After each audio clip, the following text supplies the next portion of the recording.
All right, everyone, you may have noticed a lot of people were surprised because it turned out Trump was working with the Democrats, the evildoers, on a debt deal, sort of deficit spending. Now he's saying, oh, let's just get rid of the idea of the debt ceiling entirely. Like, Obama was right, basically. I hate to say it again, but I told you that this sort of thing would happen. I happen to disagree, by the way, on the general premise of the deal. I think we should just let the government get shut down, keep it shut down permanently, because if it's a non-essential worker, we don't need to be paying them. That, I think, would be a better deal. I think the idea is we should slash and burn as many bureaus as possible. Get rid of them, consolidate them together where applicable. If you have some fundamental function that you have to have it, you've got surveillance going on foreign targets. You don't want that to lapse. I can understand that. But if we just constrained the bureaus properly, reduced many of their sizes, eliminated some and consolidated the rest properly, we'd have a more efficient government. It would be much cheaper. The military. We've got all sorts of military bureaus and groups within the military that micromanage and handle this and that and the other thing with a lot of paperwork. Why isn't that more streamlined like it maybe was 100 years ago when our military was like considered second to none? It was sort of like everyone worried when the U.S. troops showed up because the Germans during World War II, their assessment of U.S. soldiers is sort of similar to the way the Soviets viewed them. Oh, well, everything's so chaotic, you can't really plan against them because you don't know what they're actually going to do, and so it makes it hard to actually defeat them. Now we've got a very strictly regimented style military, sort of a European style military. And I think that it makes it less formidable. It makes it more predictable and legalistic. And that's great, maybe if you're relying just on technology to cripple an opposing army out of existence. Okay, then maybe that's fine because of technological supremacy alone. Otherwise, it's lackluster. When we're dealing with non-state actors, we repeatedly lose. We win the battle, we lose the war over and over again. So I think that's a problem as well. But Trump's swing to the center does involve working with the Democrats. I think there are other things he could work with them on that would be better ideas. For instance, you've seen in a very, very short span of time, now this is driving people like Ann Coulter up the wall. Hate to say I told you so, Ann, but I told you so. Trump, with DACA, he says, well, I'm ending it. As far as the executive order goes, it is no longer. It's no longer in effect. Then he comes in and says, okay, but at the same time, I'm giving this to Congress because Congress has got legally to deal with this. It's just a patch on the situation if it's coming from the executive branch. His fans may want him to sign legislation, oh, kick them all out, but he knows better than to do that because the next president who comes along can just undo it. You're not understanding the sort of strategy that he's employing. He always intended to work with the Democratic Party. He's got more in common on some issues with the Democrats than the Republicans anyway. He's got the never-Trumpers right now shaking their heads in awe, acting surprised and saying, oh, well, this is, it's kind of a welcome thing. No shit. That's because Trump's not that far out there. He is a mild, money-based reformer. He's going to go after trade deals. He's going to try to get something accomplished with taxes. We'll see what the fuck he manages to hammer out there. And foreign affairs. He's not concerned with all of your weird moral issues.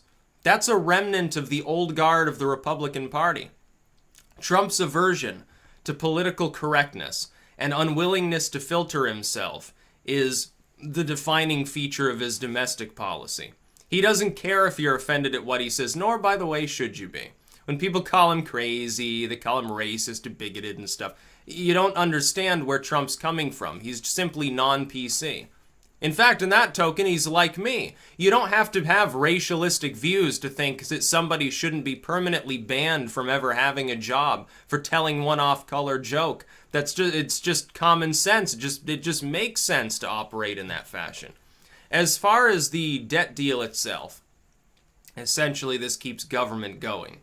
And he's like, well, the Republicans aren't really going to even work with me. I'll just work with the Democrats and maybe the never-Trumpers instead. Give him a quick surprise. Do you think this is part of his longer-term strategy? I think it is. Just like getting rid of Bannon. And then I said, well, Gorka's next, and Gorka goes. I said Betsy DeVos might not be long for the world in his cabinet. And behold, what do you have over the last couple of days? Increasing concern about Betsy DeVos and what she's doing.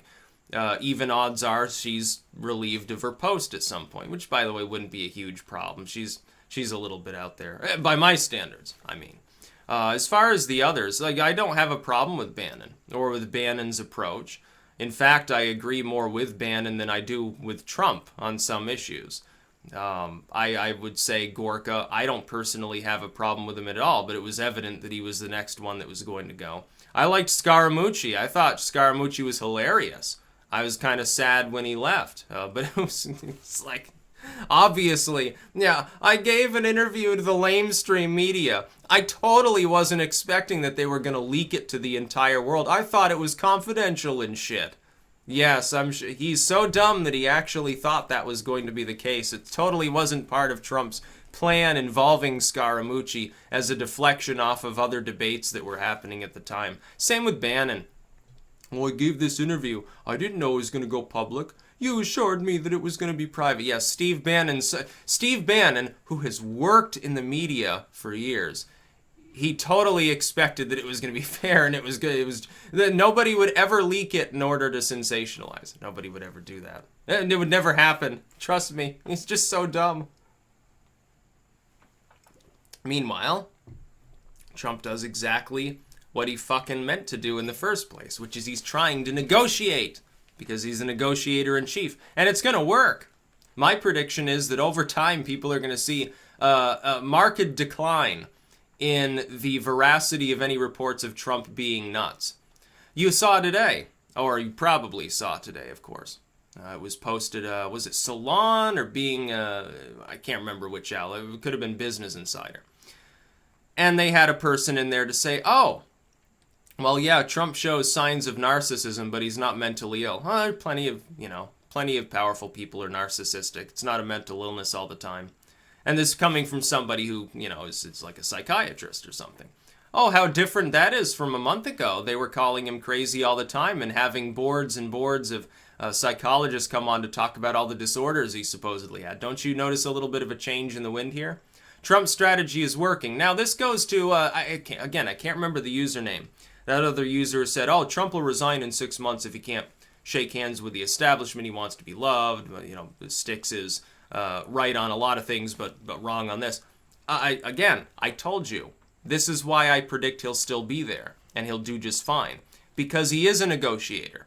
Because he is shaking hands with the establishment. Now, he's doing that with a dagger behind his back. This is what his core fans need to understand. Trump intends to negotiate and outmaneuver everybody else in D.C. And it's working. He's had them all fixated on nonsense like he's crazy, he's a racist, and he's going to start World War III. When it becomes evident that that will not happen, it's like the Russia investigation. Everyone keeps talking about Paul Manafort. They talk about Manafort and Michael Flynn. When's the last time that a media report actually indicated Trump himself was going to be swept up in it? They've been demoralized. They realize that he's not actually working with the Russians.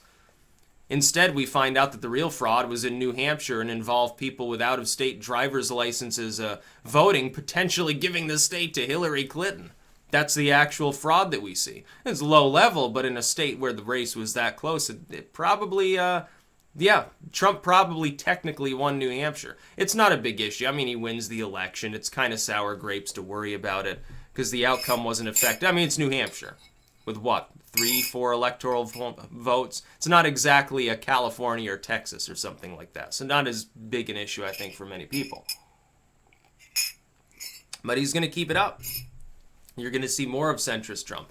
I do disagree with eliminating the debt ceiling. I do disagree with continuing deficit spending.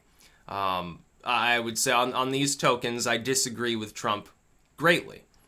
But that doesn't mean that this isn't a tactic that he's using in order to deal with the swamp. He's trying to make deals with them that benefit his administration and hopefully the American people. My hope is that he does this with tax reform. Yeah, go ahead and throw the Democrats a couple bones, get them on board, and drastically lower the overall rate. eliminate the self-employment tax, cut the corporate tax rate because, that's affecting small businesses more than it is an actual corporation. It's like, I was looking up tax rates. I wonder if the Democrats realize this, or I should say the leftists in the country. They say, oh, if we only had more taxes, we could spend more on disaster relief, we could spend more on blah, blah, blah. Have you looked at the tax rates of the United States compared with other nations? We've got sky-high tax rates compared to most of them, including a lot of other first world countries. Now, if Norway can have a lower actual operative tax rate and be technically a socialist nation that you praise constantly for being socialist, by the way, why aren't we? What's the difference other than we don't have single payer? Is that really the only hang-up that you have with our entire system? So you want to go further. You want like a 99% tax rate, I think. You basically just want to centrally plan everything. That's your problem. Because you don't understand anything about the history of the world. You think that that can be implemented without being totally abusive. Trump will continue to swing to the center. You may see some other mavericks on his cabinet get forced out. Although it's not even clear at this point. I think he made his point with Bannon and Gorka, honestly, as sort of a throwaway to get the basis of his wall and a few other things. He does, though, have to hardline immigration. On DACA, he can back off and let the legislature handle it. Because if the legislature goes more in his direction and does end up deporting a bunch of people, it's a victory for him with his core fans. If it doesn't really affect him because he's going to say, well, he'll come out and address these people. He'll go to a rally and do this. And he'll say, ultimately, even if I disagree with their decision, it's not my decision to make because all I can do is sign an executive order like Obama did, and you'll notice, with a stroke of my pen, I undid it. What's the point? It's not a lasting solution. We need better for the American people. He'll say something to that effect if the legislature decides to let all the DACA recipients stay. And it'll work because he'll deflect it off on the legislature. Therefore, the left isn't going to attack him for it. There's nothing to attack. DACA essentially remains in flux. I would personally prefer a more moderate approach where some of those individuals probably would get deported. Not all. And I know that some people have a problem with this, with me, some of my fans. I don't have a problem with somebody who came here when they were 2 or 3 years old. That is some of the people who received leniency under DACA. It's not all, it's not a majority, but it is some of them. I don't have a problem with these people. I consider them Americans. I consider them fully assimilated. When you comment, you talk about, oh, they waved the Mexican, not the U.S. flag. Bullshit.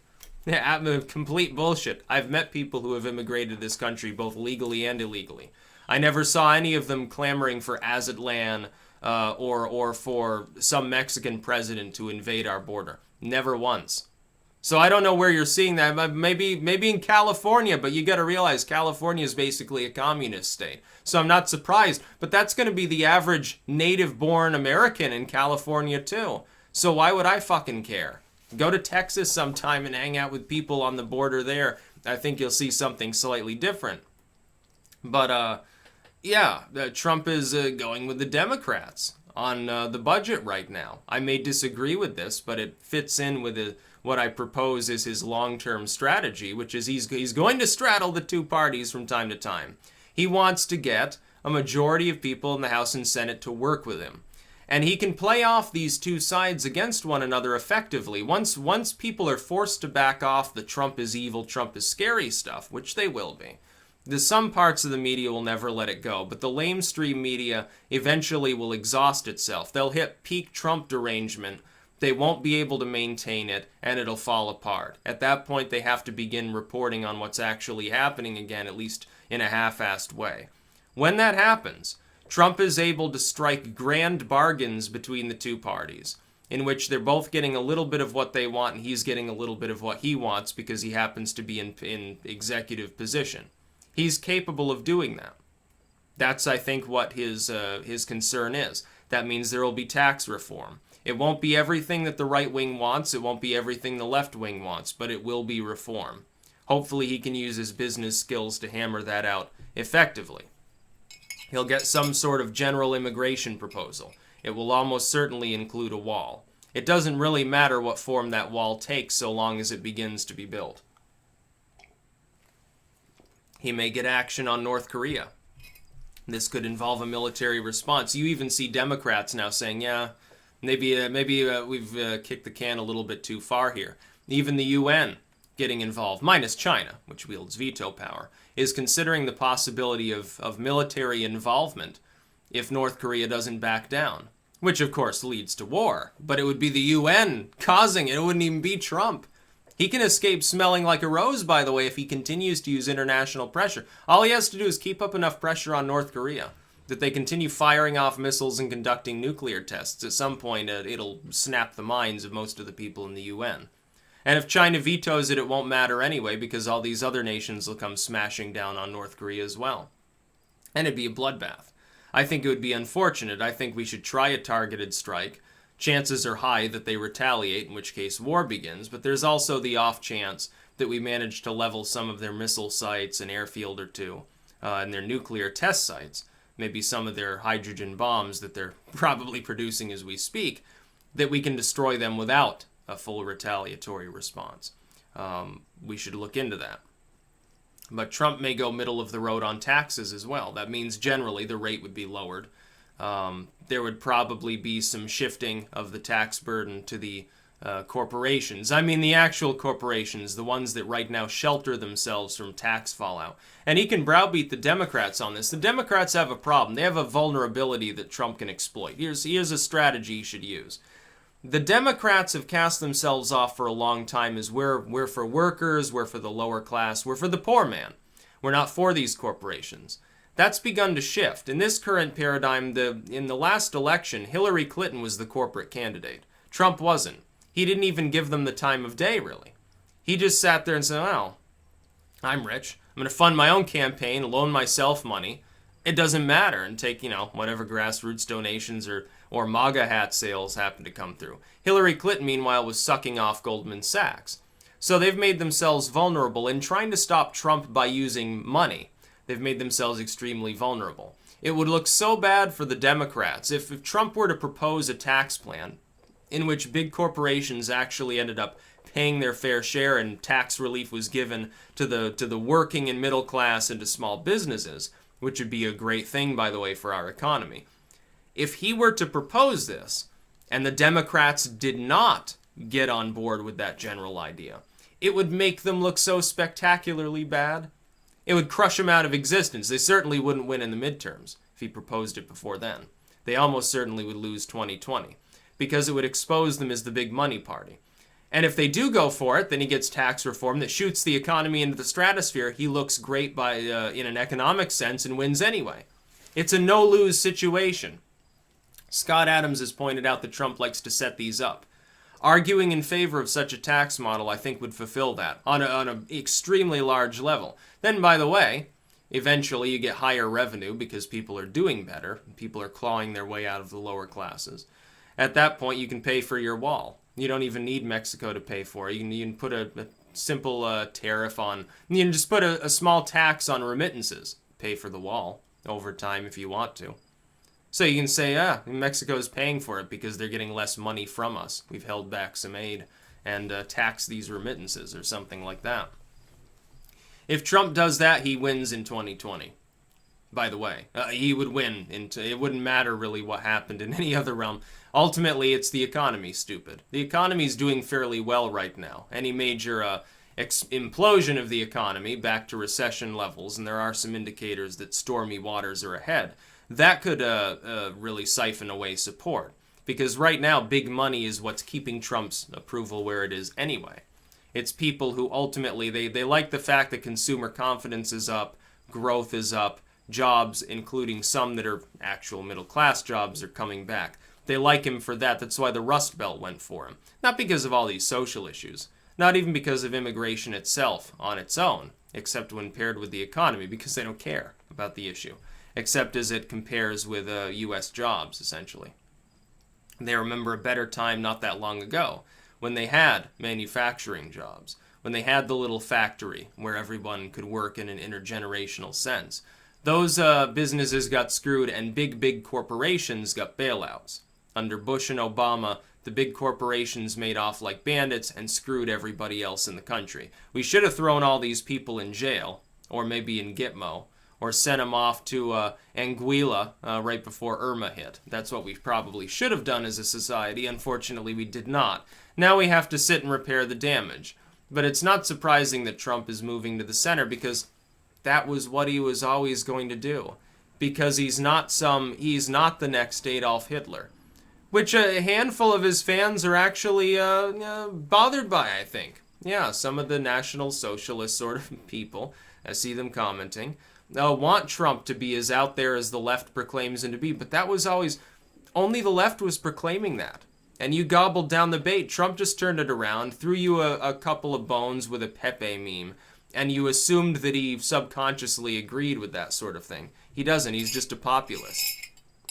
He's a populist. There's nothing really that out there about his platform. He's like an Ike or a JFK in that respect, or maybe a Ronald Reagan. As for anyone worrying, oh, war, World War III, atomic war. Hey, Hillary Clinton wanted to attack Iran if elected. She would have gone after the Iranians. She wanted further involvement in Syria, and I mean troops on the ground. We dodged a bullet big time with Hydrogen Hillary. So don't fucking tell me about, oh, the Sticks the warmonger wants to intervene in North Korea. Peanuts compared to what could have happened. We would be in half the Middle East right now if Hillary Clinton had won. So I don't regret my vote at all. I also don't regret my analysis of Trump as being essentially sane, a reasonable negotiator, and a lot of people just don't understand him. Part of that is Trump's own fault for not being 100% coherent at all times. Part of it, honestly, it is his speaking skills. They're not lackluster so much as they're a bit jumbled. Okay, understood. That doesn't make him nuts. Certainly doesn't make him a neo-Nazi or something like that, like Salon or Being Liberal want to claim him to be. As far as the debt deal goes, though, I admire the strategy and expected it to happen. Maybe not on the debt deal, but in a more general sense. But I am dismayed by the idea of continued deficit spending. I think it's the wrong direction to go. And this is, by the way, the third administration that's made this argument.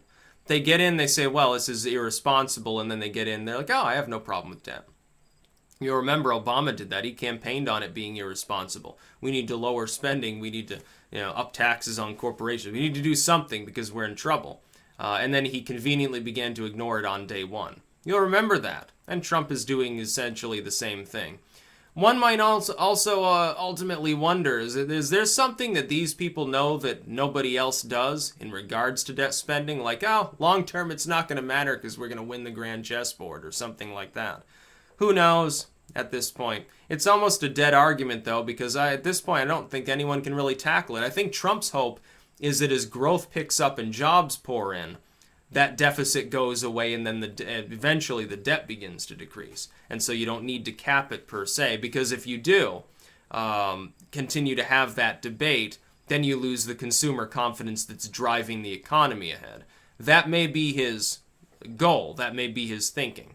That could work, but in principle, I'm just against the concept that we would have that much debt to begin with, so I have to oppose it, I guess. That's about all. Peace out.